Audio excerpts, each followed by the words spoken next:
We live in a world where every aspect of our lives, our beliefs, our choices, our emotions is intricately shaped by forces we often cannot see or comprehend. Yet, beneath the surface of our everyday lives, there exists a hidden language. A language so powerful it bypasses the rational mind, speaking directly to the subconscious. This is the language of symbols. But what if I told you that the symbols you encounter every day on your money, in corporate logos, in religious spaces are not just random designs, but deliberate tools used by the elite to manipulate your perception of reality? What if the way you feel, act, and even see the world is being silently guided by these ancient and modern codes? And here's the kicker you probably didn't even notice. Click subscribe to this channel to get more profound spiritual lessons.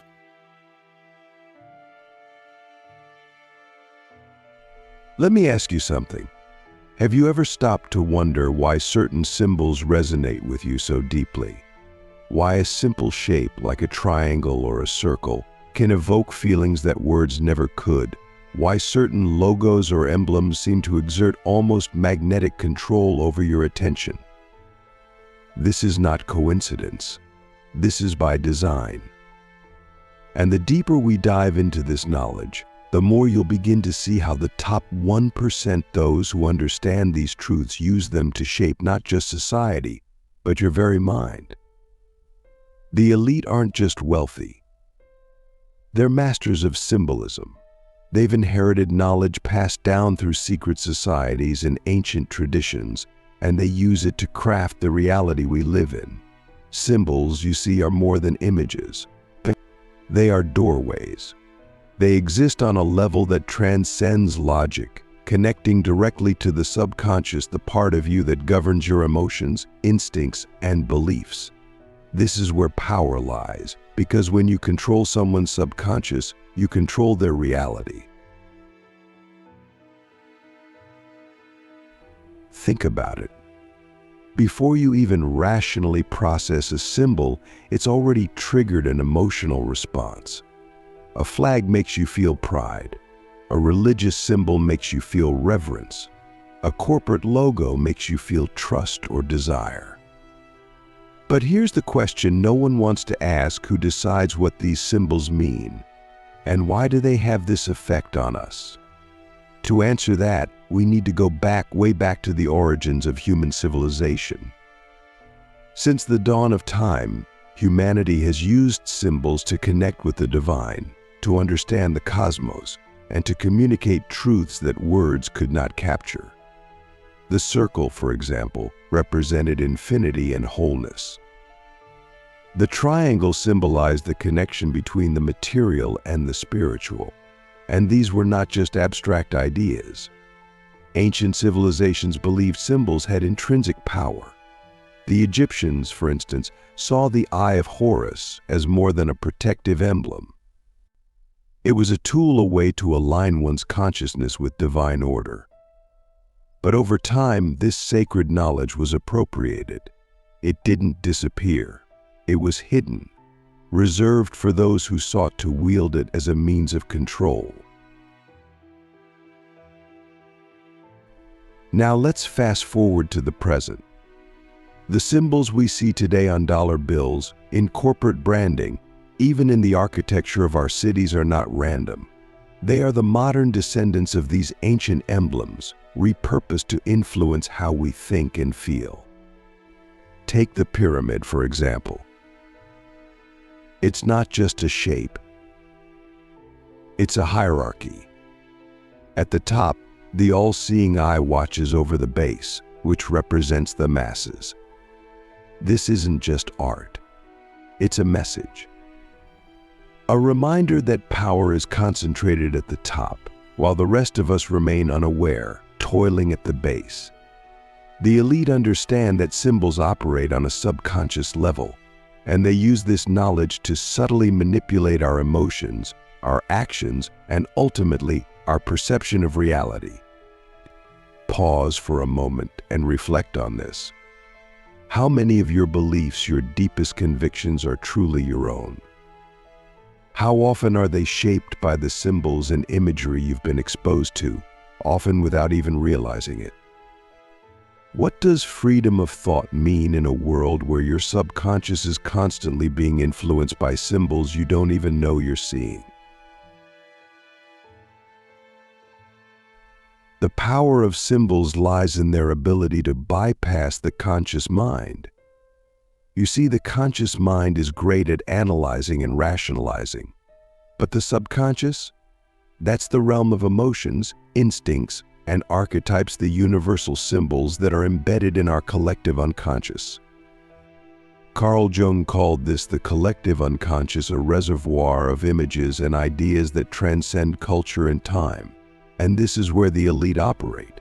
They know that if they can plant an idea in the collective unconscious through a symbol, they don't need to convince you of anything. You'll feel it, you'll believe it, and you'll act on it, all without realizing why. Let's take a tangible example: corporate logos.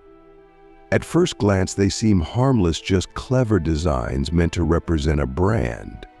But look deeper. Why does a symbol like the Apple logo evoke feelings of innovation and progress? Why does the Nike swoosh make you feel motivated and powerful? These logos are designed to tap into universal archetypes. The bitten apple, for instance, recalls the story of forbidden knowledge from the Garden of Eden. The swoosh mimics the wing of the Greek goddess Nike, symbolizing victory. These are not accidents. They are deliberate choices, crafted to resonate with your subconscious and create emotional connections that words never could. But let's go deeper. Religious symbols, too, have been used throughout history to shape collective consciousness. The cross, for example, is not just a representation of faith. It's a tool, a way to unify a group under a shared belief system. But it's also been used to control, to say this is the path to salvation, and you must follow it. Similarly, the crescent moon, the Star of David, the Om, each of these symbols carries profound spiritual significance. But they've also been used to create divisions, to draw lines between us and them, to consolidate power. Have you ever wondered why symbols hold this duality? Why they can inspire and uplift, yet also manipulate and divide? It's because symbols are neutral. They have no inherent meaning. The meaning is assigned by those who use them, and those in power have always understood this. By controlling the meaning of a symbol, they control the emotions and beliefs of those who encounter it. This brings us to the heart of the matter. If symbols are so powerful, how can we reclaim that power? How can we break free from the subconscious programming that has been imposed on us? The first step is awareness. When you see a symbol, don't just look at it. Question it. What does it make you feel? Why does it have that effect on you? Who created it, and for what purpose? The simple act of questioning a symbol is enough to begin dismantling its power over you. But awareness alone is not enough. To truly reclaim your mind, you must learn to create your own symbols. Symbols that align with your true self, your higher purpose. This is what the ancients understood. When they meditated on mandalas or chanted sacred syllables like Om, they weren't just practicing spirituality. They were reprogramming their subconscious, aligning it with universal truths rather than external influences. So, let me ask you again, who controls the symbols that shape your reality? And more importantly, who do you want to control them? Because if you don't take control of your own subconscious, someone else will. And they already are. Now that you've begun to see the hidden mechanisms at play, let's go deeper into the war being waged for your subconscious mind. This is not a war fought with guns or armies. It's far more subtle, waged in the invisible realm of emotions, instincts, and archetypes. The battlefield is your mind, and the weapons are symbols. These symbols are not just about influence. They are about control. Control of what you feel, what you believe, and ultimately, the reality you perceive as true. Let's start with this question: what is reality, and who defines it for you? Most of us believe that reality is something external, something solid and objective. But here's the truth: reality is largely shaped by your perception. And your perception is shaped by your subconscious. The elite, the top 1% who understand these principles, know this. They don't need to control the material world to control you. They only need to control how you see it. And symbols are the key to this control because they communicate directly with your subconscious, bypassing your rational thought entirely. To understand this, we need to unpack a profound truth: your subconscious does not speak in words. It speaks in images, emotions, and archetypes. This is why symbols are so effective. They operate in the language of the subconscious, planting seeds of meaning that grow into beliefs and behaviors. When you see a symbol repeatedly on money, in advertisements, in religious spaces, it becomes embedded in your subconscious. You begin to associate it with certain feelings or ideas, often without realizing it. Over time, these associations shape your perception of the world. They become the lens through which you see reality. Let's take an example you encounter: everyday money. Have you ever looked closely at a dollar bill? It's covered in symbols. The all-seeing eye atop the pyramid. The Latin phrases annuit coeptis and novus ordo seclorum. These are not decorative flourishes. They are messages. The pyramid itself represents hierarchy, a system where power is concentrated at the top, while the masses remain at the base. The eye symbolizes constant surveillance, a reminder that you are always being watched. And the Latin phrases? They translate to "He favors our undertakings and new order of the ages together." These symbols create a narrative of control, order, and divine authority. Every time you use money, you participate in this narrative, even if you're not consciously aware of it. But it doesn't stop at money. Look at the architecture around you. Government buildings, banks, religious institutions, they are often designed with classical columns, domes, and geometric alignments. These architectural symbols evoke feelings of authority, permanence, and power. The subconscious message is clear: these institutions are eternal, unshakable, and above questioning. Even the placement of these buildings is strategic. Many are located on what some traditions call spiritual energy points, amplifying their psychological and symbolic impact on the collective psyche.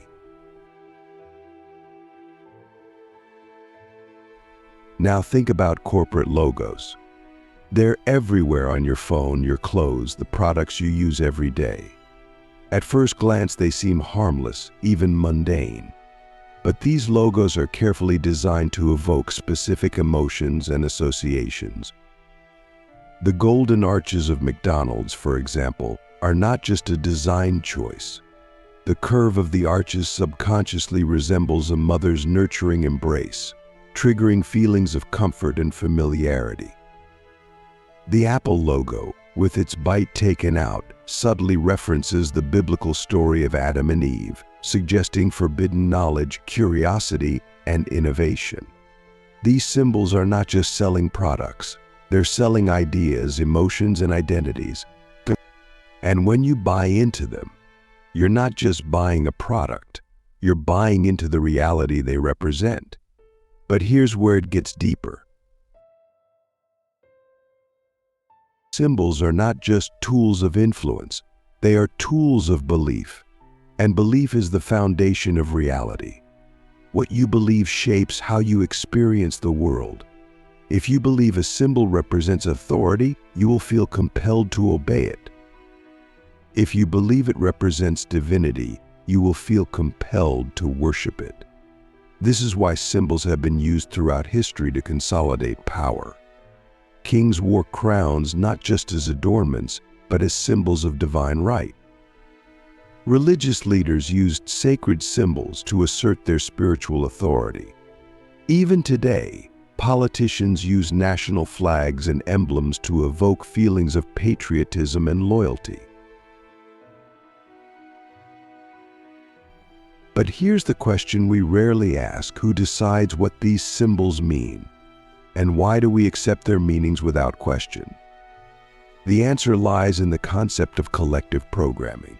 When a symbol is repeated enough on flags, in media, in rituals, it becomes part of the collective unconscious.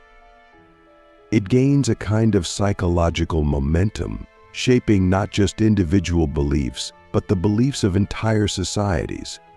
This is why the elite invest so much in controlling symbols. By shaping the collective unconscious, they shape the reality we all live in. Let me give you a practical example. Think about the pentagram. In ancient times, it was a symbol of harmony, representing the balance of the five elements: earth, air, fire, water, and spirit. But over time, its meaning was deliberately shifted. It became associated with occultism, fear, and even evil. This shift was not accidental. It was a deliberate act of symbolic manipulation, designed to control how people perceived the symbol, and by extension, the ideas and traditions it represented. The same is true for the all-seeing eye, the pyramid, and countless other symbols. Their meanings have been shaped and reshaped to serve the agendas of those in power. So where does this leave us?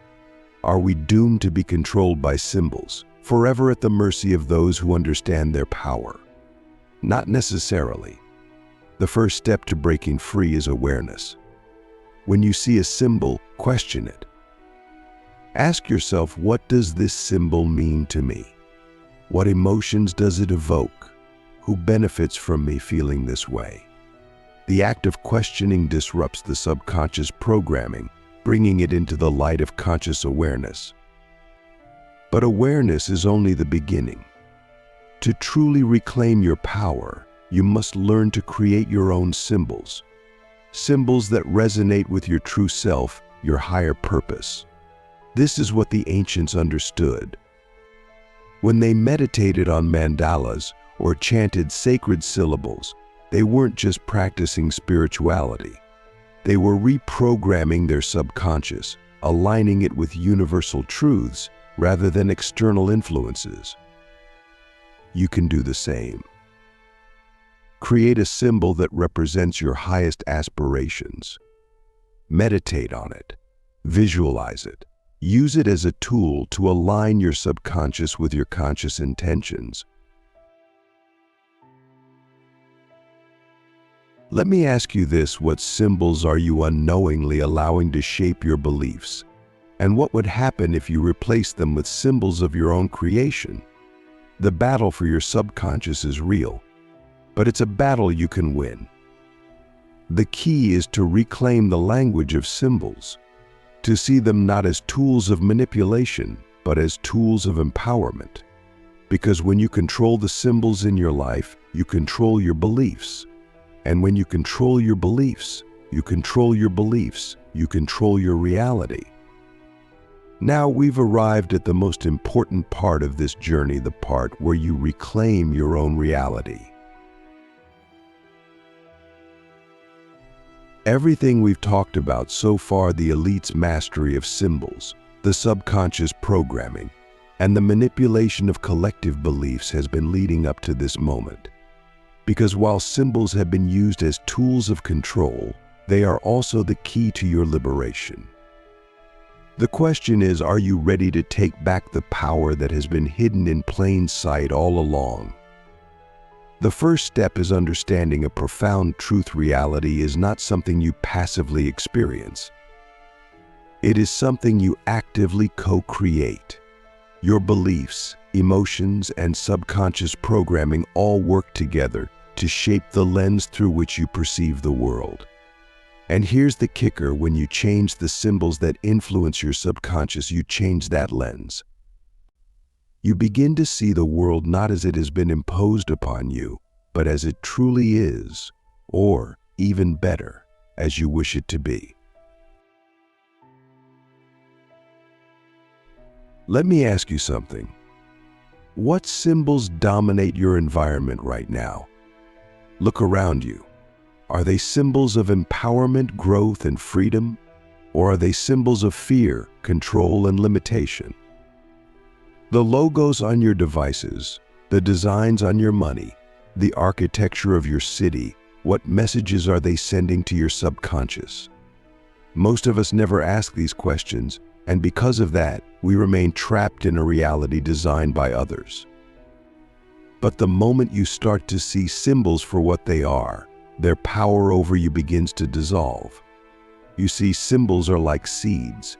When they are planted in your subconscious, they grow into thoughts, emotions, and actions. The elite understand this, which is why they plant symbols that serve their agenda. But here's the secret they don't want you to know: you can plant your own seeds. You can choose the symbols you allow into your mind, and you can create new ones that reflect your highest truth. This is where the real work begins. To reclaim your reality, you must consciously engage with symbols not as passive recipients, but as active creators. Here's how you can do it. Deprogram your subconscious. The first step is to cleanse your subconscious of the symbols that no longer serve you. This requires awareness and intentionality. Start by identifying the symbols in your life that evoke negative emotions or reinforce limiting beliefs. For example, if a corporate logo makes you feel inadequate or unworthy, recognize that reaction for what it is programming. These symbols were designed to manipulate your emotions and keep you trapped in a cycle of consumption and dependency. Once you become aware of their influence, they lose their power over you. But awareness is only the beginning. To truly deprogram your subconscious, you must replace these symbols with ones that empower you. This leads us to the next step. Create your own symbols. Think of this as designing the architecture of your own mind. What symbols resonate with your deepest values, dreams, and aspirations? What shapes, colors, or images evoke feelings of strength, love, and freedom within you? These are the symbols you must create and surround yourself with. They could be as simple as a personal emblem you draw yourself, or as elaborate as a sacred space filled with meaningful designs. Let me share a practical exercise with you. Take some time to meditate on what you want to embody, whether it's courage, wisdom, peace, or abundance. Once you have a clear vision, create a symbol that represents this quality. It doesn't have to be perfect. What matters is that it resonates with you on a deep, emotional level. Place this symbol somewhere you'll see it every day. As you meditate on it, visualize yourself embodying the quality it represents. Over time, this symbol will become a powerful anchor for your subconscious, aligning your thoughts and actions with your highest intentions. Reclaim old symbols. Not all symbols are inherently manipulative. Many of the ancient symbols we've discussed, like the Eye of Horus, the pentagram, and the mandala, were originally tools of spiritual awakening. They were only later appropriated and distorted by those in power. Part of reclaiming your reality is reclaiming these symbols and restoring their original meanings. For example, the Eye of Horus was never meant to evoke fear or control. It was a symbol of divine protection, intuition, and higher consciousness. By meditating on this symbol and understanding its true significance, you can tap into its original power. The same goes for the pentagram, which represents harmony and the integration of spirit and matter. These symbols are not just historical relics. They are living tools, waiting for you to use them. Surround yourself with empowering imagery. Your environment is a reflection of your inner world, and the symbols you surround yourself with have a profound impact on your subconscious. Take a close look at your surroundings. Are the images, designs, and objects in your space aligned with who you want to become?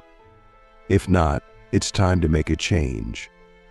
Decorate your space with symbols and imagery that inspire you, uplift you, and remind you of your purpose. This could include sacred geometry, affirmations, or personal symbols you've created. Remember, this is not just about aesthetics. It's about creating an environment that reinforces your highest intentions and helps you step into the reality you want to create. Use symbols as tools for meditation, and manifestation symbols are not static. They are dynamic tools that can help you access deeper states of consciousness and manifest your desires.